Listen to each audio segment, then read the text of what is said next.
중국의 드론 천재로 불리던 왕웨이가 경기장을 나서며 말문을 잃었습니다. 오축 자이로스코프와 AI 제어 시스템을 탑재한 최신 드론이 11살 소년에게 완패를 당한 것입니다. 이건 말도 안 되는 비행입니다. 제가 20년 동안 본 어떤 비행과도 다릅니다. ESPN 드론 레이싱 해설위원인 마이크 존슨의 외침이 경기장에 울려 퍼졌습니다. 두바이 월드 드론 프릭스 준결승. 한국의 김민찬은 구형 모델의 드론으로 60도 틸트각이라는 물리적 한계를 뛰어넘는 비행을 선보였습니다. 한국의 11살 소년이 세계 최강의 드론 팀들을 제압하다니 대체 무슨 일이 벌어진 걸까요? 4살 때부터 RC 헬리콥터를 다루며 쌓아온 12년의 경험이 드론 레이싱의 역사를 새로 쓰기 시작했습니다. 20년간 드론 기술을 연구하고 10년째 ESPN 드론 레이싱 해설을 맡고 있는 나로서도 두바이 월드 드론 프릭스의 그날은 평생 잊지 못할 것이다. 대회 전날 각국의 선수들이 연습 비행을 하는 모습을 지켜보며 나는 여느 때처럼 각 팀의 기술적 특징을 분석하고 있었다. 특히 눈에 띄었던 것은 중국 팀의 최신 드론 시스템이었다. 그들은 자체 개발한 5축 자이로스코프 안정화 시스템을 탑재했는데 이는 기존의 3축 시스템과 비교할 수 없는 안정성을 제공했다. 더군다나 최신 카본 파이버 프레임과 결합된 그들의 드론은 무게 대비 강성비가 타의 추종을 불허했다. 일본 팀 역시 만만찮았다. 그들은 독자적으로 개발한 커스텀 ESC를 장착했는데 이는 모터의 반응 속도를 기존 대비 23% 향상시킨 혁신적인 기술이었다. 그러나 내 시선을 완전히 빼앗아버린 것은 연습장 구석에서 조용히 드론을 세팅하고 있던 한 소년이었다. 키는 140cm 정도로 작았고 아직 어린 티가 완연했다. 처음에는 누군가의 자녀가 구경하러 온 줄 알았다. 그러나 그의 손놀림은 숙련된 전문가의 그것이었다. 한국의 김민찬, 11살의 이 소년은 내가 지금까지 봐온 그 어떤 선수와도 달랐다. 다른 선수들이 고가의 장비와 최신 기술을 뽐내는 동안 김민찬은 기본에 충실한 세팅을 하고 있었다. 그의 드론은 특별해 보이지 않았다. 오히려 다소 구형 모델에 가까웠다. 그러나 그가 드론을 띄우는 순간 모든 것이 달라졌다. 마치 RC 헬리콥터를 다루듯 자연스럽게, 그러나 누구보다 정교하게 드론을 제어했다. 중국팀의 수석 코치는 처음에 김민찬의 드론을 보고 비웃었다. 저런 구형 변속기로는 우리의 속도를 따라올 수 없을 텐데.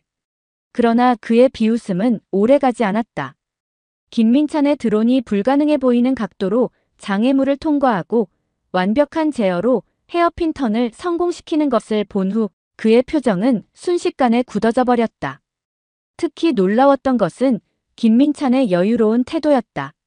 다른 선수들이 연습 주행에서조차 극도의 긴장감을 보이는 것과 달리 그는 마치 공원에서 놀이를 하듯 자연스럽게 드론을 조종했다. 나중에 알게 된 사실이지만 그는 4살 때부터 RC 헬리콥터를 다뤄왔다고 한다. 이런 어린 나이에 이미 5년 넘는 경험을 쌓았다는 사실이 믿기지 않았다. 예선을 앞둔 브리핑에서 많은 전문가들이 김민찬의 참가를 우려했다. 너무 어리다는 것, 경험이 부족하다는 것, 장비가 부족하다는 것이 그 이유였다. 하지만 그들은 몰랐다. 이 소년이 곧 드론 레이싱의 역사를 새로 쓰게 될 것이라는 사실을. 그리고 나 역시 내가 곧 드론 레이싱의 새로운 시대의 시작을 목격하게 될 것이라고는 상상도 못했다. 20년간 숱한 대회를 지켜봐왔지만 두바이 월드 드론 프릭스 예선전의 그날만큼 나를 흥분시켰던 순간은 없었다. 내 예상은 완전히 빗나갔고 드론 레이싱의 새로운 지평이 열리는 순간을 목격하게 된 것이다. 예선 첫 라운드, 김민찬의 드론이 출발선에 서자 관중석에서 작은 웃음이 터져나왔다. 다른 선수들의 최신식 드론과 비교하면 그의 장비는 분명 구식으로 보였다. 하지만 출발 신호와 함께 그가 보여준 비행은 드론 레이싱의 모든 상식을 뒤흔들어 놓았다. 가장 먼저 눈에 띈 것은 그의 독특한 프로펠러 피치각 세팅이었다. 일반적으로 선수들은 안정성을 위해 8에서 10도의 피치각을 선호한다. 그러나 김민찬은 12도라는 과감한 세팅을 채택했다. 이는 이론적으로 더 큰 추진력을 얻을 수 있지만 제어가 극도로 어려워지는 세팅이다. 그런데 그는 이 불안정한 세팅을 마치 자신의 팔다리처럼 자유자재로 다루고 있었다. 더 놀라운 것은 그의 PID 게인값 조정이었다. 보통 선수들은 안정성을 위해 P게인을 낮게 설정하는데 김민찬은 이를 과감하게 높게 설정했다. 이는 드론의 반응 속도를 극적으로 높이지만 조그마한 실수도 치명적인 충돌로 이어질 수 있는 위험한 선택이었다. 그러나 그의 손끝에서 드론은 마치 살아있는 생명체처럼 정교하게 움직였다. 첫 번째 난관은 30m 높이의 수직 상승 구간이었다. 대부분의 선수들이 안전하게 30도의 틸트각으로 상승할 때 김민찬은 45도라는 극단적인 각도로 도전했다. 이는 이론적으로는 가능하지만 실수할 경우 드론이 뒤집혀버리는 치명적인 각도다. 그러나 그의 드론은 마치 레일 위를 달리듯 완벽한 직선으로 상승했다. 시속 200km를 넘나드는 속도에서도 그의 제어는 믿기 힘들 정도로 정교했다. 0.1초 단위의 미세한 보정으로 코스를 최적화했고 다른 선수들이 5m 이상 이격거리를 두고 비행할 때 그는 2m 거리로 코너를 파고들었다. 이는 마치 F1 레이서가 레이싱 라인을 그리듯 완벽한 주행이었다. 중계석에서 지켜보던 나는 점점 더 흥분된 목소리로 해설을 이어갔다. 이건 말도 안 되는 비행입니다. 11살의 소년이 보여주는 이 정교함은 제가 20년 동안 본 어떤 비행과도 다릅니다. 내 옆자리의 중국인 해설위원은 말을 잃었고 일본 측 기술 분석관은 연신 고개를 저으며 믿기지 않는다는 표정을 지었다. 특히 인상적이었던 것은 그의 여유로운 표정이었다. 다른 선수들이 극도의 긴장 속에 식은땀을 흘릴 때 김민찬의 얼굴에는 미소가 가득했다. 마치 놀이터에서 노는 아이처럼 순수하게 비행을 즐기고 있었다. 이런 심리적 여유는 나이가 주는 장점이었을까? 아니면 5년간 쌓아온 경험이 만들어낸 자신감이었을까? 예선전이 끝난 후 기술 분석팀은 김민찬의 비행 데이터를 분석하느라 한참을 애썼다. 그의 비행은 기존의 어떤 패턴에도 속하지 않았다. 마치 새로운 프로그래밍 언어를 본 것처럼 완전히 다른 차원의 비행이었다. 그의 드론은 단순한 기계가 아닌 자신의 신체 일부처럼 움직였다. 이제 우리는 알고 있었다. 이 소년의 등장이 드론 레이싱의 패러다임을 완전히 바꿔놓을 것이라는 사실을. 예선전은 끝났지만 진정한 혁명은 이제 막 시작되고 있었다. 중국의 왕웨이 선수의 자신감 넘치는 선언과 함께 준결승이 시작되었다. 우리의 시스템은 이미 완벽합니다. 어린 선수가 우리의 기술력을 이길 순 없죠. 그의 말에는 충분한 근거가 있었다. 중국팀이 자랑하는 AI 기반 자세 제어 시스템은 이미 수많은 국제대회에서 그 우수성을 입증했으니까. 그러나 내 눈에는 그들의 자신감이 오만으로 보였다. 첨단 장비에 대한 과신이 오히려 독이 될 수 있다는 것을 나는 수많은 대회에서 목격해왔기 때문이다. 준결승 첫 번째 히트. 왕웨이의 드론이 먼저 선두로 치고 나갔다. AI 시스템이 최적의 경로를 계산하고 우측 자이로스코프가 완벽한 안정성을 제공했다. 그러나 두 번째 코너에서 예상치 못한 일이 벌어졌다. 김민찬의 드론이 불가능해 보이는 각도로 안쪽을 파고든 것이다. 이건 말도 안 되는 각도입니다. 흥분된 목소리가 저절로 나왔다. 일반적으로 드론은 원심력 때문에 코너 안쪽으로 45도 이상 기울일 수 없다. 그러나 김민찬은 60도까지 기울이며 코너를 돌았다. 이는 물리학적 한계를 넘어선 것처럼 보였다. 왕웨이는 당황했다. AI 시스템이 예측하지 못한 상황이 발생하자 그의 비행은 흔들리기 시작했다. 반면 김민찬은 더욱 과감해졌다. 그가 선보인 스플릿 S 기동은 준결승의 하이라이트였다. 드론을 180도 뒤집어 수직 하강하다가 다시 180도 회전하며 방향을 바꾸는 이 기술은 실수할 경우 즉시 추락으로 이어지는 위험한 동작이다. 11살 소년이 이런 기술을 도대체 어떻게? 내 옆자리에 일본인 해설위원이 중얼거렸다. 그의 말대로였다. 이는 단순한 기술 시연이 아닌 드론 레이싱의 새로운 가능성을 보여주는 순간이었다. 두 번째 히트에서는 일본의 타나카 선수와의 대결이 펼쳐졌다. 타나카의 커스텀 ESC는 분명 뛰어난 성능을 보여줬다. 그러나 김민찬은 이를 완전히 다른 방식으로 무력화했다. GPS에 의존하는 대신 순수한 감각으로 비행하며 예측 불가능한 경로로 코스를 통과한 것이다. 이건 마치 RC 헬리콥터의 3D 비행을 보는 것 같습니다. 내 말에 기술 분석 팀장이 고개를 끄덕였다. 그의 비행 패턴은 분명 RC 헬리콥터 조종 경험에서 비롯된 것이었다. 4살 때부터 쌓아온 그 경험이 지금 드론 레이싱의 새로운 장을 열고 있었다.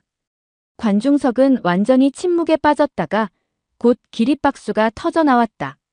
중국팀의 첨단 기술도 일본팀의 정교한 엔지니어링도 11살 소년의 순수한 실력 앞에서는 무력했다. 그것도 놀랍도록 압도적인 방식으로. 준결승이 끝난 후 기술 분석팀은 김민찬의 비행 데이터를 놓고 한참을 토론했다. 그의 조종 방식은 기존의 어떤 매뉴얼에도 없는 것이었다. 마치 새로운 언어를 발견한 언어학자들처럼 그들은 흥분된 목소리로 이론을 제기했다. 특히 인상적이었던 것은 그의 센트럴 포인트 이론이었다.